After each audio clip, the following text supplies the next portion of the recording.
இயேசு பிறக்க சுமார் 500 வருடங்களுக்கு முன்பு, நல்ல கவனிங்க, 500 வருடங்களுக்கு முன்பு හොඳට අවධානය යොමු කරන්න. යේසුස් වහන්සේ ඉපදෙන්න අවුරුදු 500කට කලින් பெர்ஷியர்களால் அந்த பெலிஸ்தியர்கள் சிதறடிக்கப்பட்டு පර්ෂියානුවන් කරන කොටගෙන මේ පිලිස්සිවරු පහර කාලා பெலிஸ்தியா இல்லாமலே போய்விட்டது. පිලිස්තියා නැති වෙලම ගියා. Around 500 years before Jesus came, the Persians waged war against the Philistines, and the Philistines were destroyed and they were scattered, and Philistia ceased to exist. Now note this down. இதை ஞாபகம் வைத்துக் கொள்ளுங்க, பார்க்கறவங்க கவனிச்சுக்கிறங்க. මේක හොඳට මතක තියාගන්න, බලන අය හොඳට අවධානය යොමු කරන්න. இன்றைக்கு 2500 வருடங்களுக்கு முன்பு பெலிஸ்தியாவும் பெலிஸ்தியர்களும் இல்லாமல் போய்விட்டார்கள். අවුරුදු 2500කට කලින් පිලිස්තියාත් ඒ වගේම පිලිස්තියාවරුත් ඉතිහාසයෙන්, ලෝක ඉතිහාසයෙන් නැති වෙලම ගියා. 2500 years ago, 2500 years ago, Philistines and Philistia were completely wiped off of the books of annals of history. They are gone.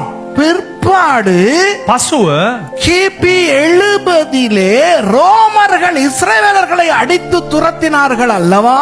ක්‍රිස්තු වර්ෂ 70 දී රෝමවරුන් ඊශ්‍රායෙල් වරුන්ට ගහලා පැන්නුවා නේද? Then in AD 70, the Jews were kicked off from Israel. Remember that story? But not all Israelites fled. Some groups of young people remained in forests, mountains. They did not flee the land. சில வாலிபர்கள் இஸ்ரவேலை விட்டு தப்பி ஓடாமல் மலைகளிலும் காடுகளிலும் ஒளிந்திருந்தார்கள். සමහර තරුණයන් ඒ ඊශ්‍රායෙලෙන් දුවන්නේ නැතුව කඳුවල පර්වත ASCII හැංගිලා හිටියා.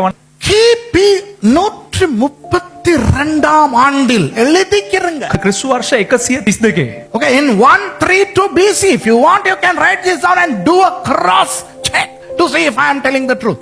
நான் உண்மையை சொல்லுகிறேனா என்று சரித்திரத்திலே போய் பாருங்க. මම ඇත්ත කියනවාද කියලා ඉතිහාසෙ ගිහිලා බලන්න. ஷிமோன் பாக் கோவா என்கின்ற ஒருவர், ෂිමෝන් බාහ් கோவா, කොවා කියන පුද්ගලයෙක් தன்னோடு இருந்த 12000 வாலிபர்களோடு சேர்ந்து තමන් සමග සිටියා වූ 12000 තරුණයන් එක්ක ரோமர்களுக்கு எதிராக கெரில்லா தாக்குதல்களை நடத்தினார்.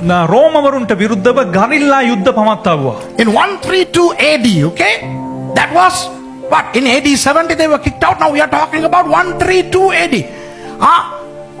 A man, a Jewish guy called Shimon Bar Chova, gathered about 12,000 young valiant men and waged guerrilla warfare against the Romans. அந்த நேரத்திலே ரோம சாம்ராஜ்யத்தின் ராஜாவாய் ராயனாய் இருந்தவர் யார்?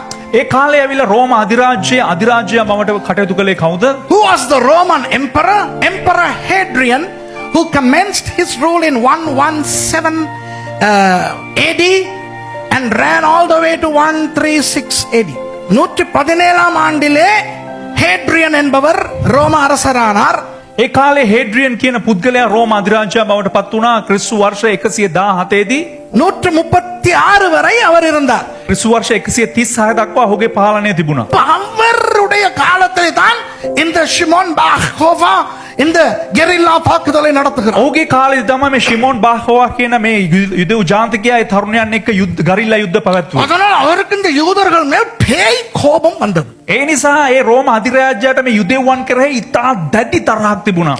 You know, since it was during his time that Shimon Bar Chova revolted against Rome, Hadrian was very angry with them. Hey, listen. Those of you who know Roman history, Hadrian was not a bad guy. He was not like Nero, Caligula, Vespasian. He was a good emperor. இப்ப ரோம சரித்திரம் தெரிந்தவர்களுக்கு சொல்லுகிறேன், රෝම ඉතිහාසය දන්න අයට කියන්නම්, ஹேட்ரியன் அவ்வளவு கெட்ட ஒரு அரசன் அல்ல. நீரோ, வெஸ்பசியன், காலிகுல்லா இவர்களோடு ஒப்பிடும்போது හේඩ්‍රියන් කියලා කියන්නේ ඉතා කියන්නේ ජරා නැත්තම් කැත මේ අධිරාජ්‍යයක් නෙවෙයි. කැලිගුල්ලා ඒ වගේම නීරෝ කියන අධිරාජ්‍යවරුන් එක්ක සංසන්දනය කරනකොට. இந்த சரித்திரம் தெரியாதவர்கள் குழம்ப வேண்டாம், மறந்துருங்க. ඉතිහාසය දන්නේ නැති අය කැළඹෙන්න එපා. ඒ දේවල් අමතක කරලා දාන්න. Those of you who are not interested in history, those of you who don't know history, forget what I said. அப்போ 4 வருடத்துக்கு பிறகு අවුරුදු 4කට පස්සේ ஷிமோன் பார் கோவாவும் கொல்லப்பட்டார். அந்த 12000 யூதர்களும் கொல்லப்பட்டார்கள். அவர்கள் தோற்று போனார். ශිමෝන් බාහකෝවා ඒ වගේම ඔහුගේ 12000 තරුණයන් මේ හැම දිනම ඝාතනය කරන ලැබුවා. ඔවුන් පරාජයටපත් වුණා. After 4 years of the revolt, that was the third Jewish revolt against the Romans, right? Anyway, they were completely defeated. Shimon Bar Kokhba was killed, and all 12,000 men were either killed or taken prisoners. That was the end. ஆனாலும் இந்த ஆளுக்கு வெறி கோவம் தனியதில்லை ஹேட்ரியனுக்கு. නමුත් මේ හේඩ්‍රියන්ට ඇවිල්ලා ඔහුගේ තරහ නිමුනේ නැහැ. Now Hadrian was still angry even after defeating them.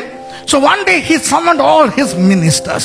ஒரு நாள் எல்லா அமைச்சர்களையும் கூப்பிடுறார், எல்லாரும் வாங்க. ඉතින් දවසක් එක් දින සෙනට් එකේ ඉන්න ඔක්කොම ඇමතිවරුන්ට කතා කරනවා මෙයා. அந்த யூதர்கள் යුදෙව්වෝ whatever ராஸ்களுக்கு அவங்கள நிரந்தரமா வலிக்க வைக்கிறதுக்கு எவனாவது ஐடியா ஒண்ணு தாயண்டா. මට කවුරු හරි අදහසක් දීපන් කො සදා කාලෙට උන්ට හැමදාම තැවි තැවි එන්න වදයක් දෙන්න මොකක් හරි මට කියලා දීපල්ලකෝ. He said, hey ministers, give me a suggestion, give me an idea to permanently, inflict pain on the people of Jews. அவங்க சொன்னாங்க, அவங்கட்ட இஸ்ரவேல்ல இல்லையே. එතකොට ඒ කටිකෝ ඒ කට්ටි තමයිනේ ඉස්රායල් වල නැත්තේ. நம்ம உங்க தாத்தா எல்லாத்தையும் செதற அடிச்சிட்டாரு. ඔයාගේ සීයා ඇවිල්ලා ඔක්කොමලම නැති කරලා දැම්මානේ. Vespasian Titus. So they said, hey emperor, your grandfather Vespasian, he wiped them out. They're all scattered all over the world. அதற்கு ஹேட்ரியன் சொல்லுகிறார், இல்ல இல்ல இல்ல. ඒකට හේඩ්‍රියන් අධිරාජ්‍යයා කියනවා නෑ නෑ නෑ. என்னைக்காவது அவங்க திரும்பி வந்தா කවදා හරි උන් ආපහු ආවනම් அவங்களுக்கு வலிக்கிறதுக்கு ஏதாவது இருக்கணும் அங்க. උන්ට රිදෙන්න මොකක් හරි එකක් තියෙන්න ඕන. So Hadrian said, if ever or whenever the Jews come back to their land, there must be something that's hurtful to them. So everybody was thinking, எல்லாம் யோசிச்சாங்க. ඉතින් ඔක්කොමලම කල්පනා කරනවා. அப்புறம் ஹேட்ரியனுக்கு ஐடியா வந்தது. එතකොට හේඩ්‍රියන්ටම ආව අදහසක්. அந்த நாட்டினுடைய பேர் என்ன? ඒ රටේ නම මොකද්ද? இஸ்ரவேல் அல்லது யூதேயா. ඉස්රායල් නැත්නම් යුදයාව. Hadrian himself devised an idea. Well, what was the name of their land? Israel or Judea? We will change the name. பேரை மாத்துவோம். අපි නම වෙනස් කරමු. அவங்களுக்கு பிடிக்காத ஒரு பேரை வைப்போம். ඒ කට්ටියට කැමති නැති එක නමක් තියමු. Let's name the country with a name that the Jews never liked. So who were their enemies? அவங்களுடைய எதிரிகள் யார்? ඉතින් ඒ කට්ටියගේ විරුද්ධකාරයන් කවුද? ஏவியர், எபூசியர், கானானியர், ஏமோரியர், ஏதோமியர், அம்மோனியர், மோவாபியர் என்று நிறைய பேர் சொன்னாங்க. ඉතින් බොහෝ අය योजना කරා ඒබුසිවරු කියලා, योजना කරා අම්මෝනිවරු, මොආබ්වරු කියලා, මේ වගේ කානාන් ಜಾති ගොඩාක් ಯೋಜನಾ කරා. So people just gave name after name. Israel had enemies like Assyria, Babylonia, Media, Persia, Egypt, Jebusites, Amorites, parasites. Then he said, who were the more ferocious, ardent, strongest of all these people? இந்த எதிரிகளில் மிகவும் அதிகமான எதிரிகளாக இருந்தவர்கள் யார்? ඉතින් හේඩ්‍රියන් ඇහුවා මේ විරුද්ධකාරයන්ගෙන් කවුද ඉතා භයංකර වූ විරුද්ධකාරයන් කියලා. பெலிஸ்தியர்கள். පෙලිස්තිවරු කියලා කිව්වා. Philistines.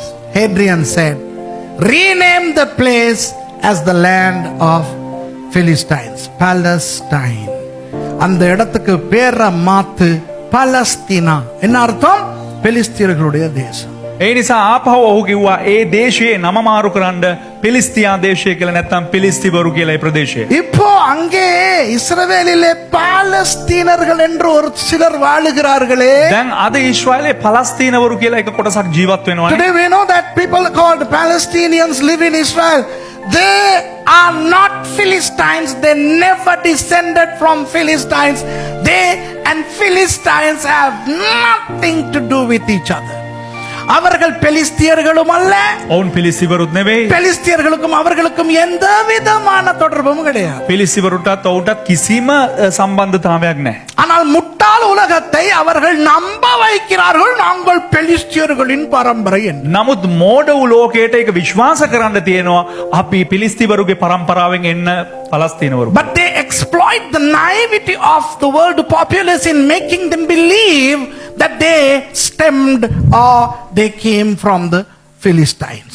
Now do you understand? புரியுதா உங்களுக்கு? වැටහෙනවද බලන්න? பிற்காலத்திலே கொஞ்சம் கொஞ்சமாக வியாபாரத்துக்காக, வணிகத்துக்காக குடியேறின அராபியர்கள் தான் பாலஸ்தீனாவிலே வாழ்ந்தார்கள். இப்ப விளங்குதா? පසු කාලේ වෙළඳාම් වලට එහෙම්ෙන් අහපව අරාබිවරු තමා පලස්තීනවරු ලෙසින් මාරු වුණු ලැබුවේ. It was the Arabs who later migrated into Israel who became the Palestinians. So now you know why the name changed. எப்போ பேர் மாற்றம் உங்களுக்கு தெரியும். දැන් මේ කොහොමද නම් වෙනස් වුනේ කියන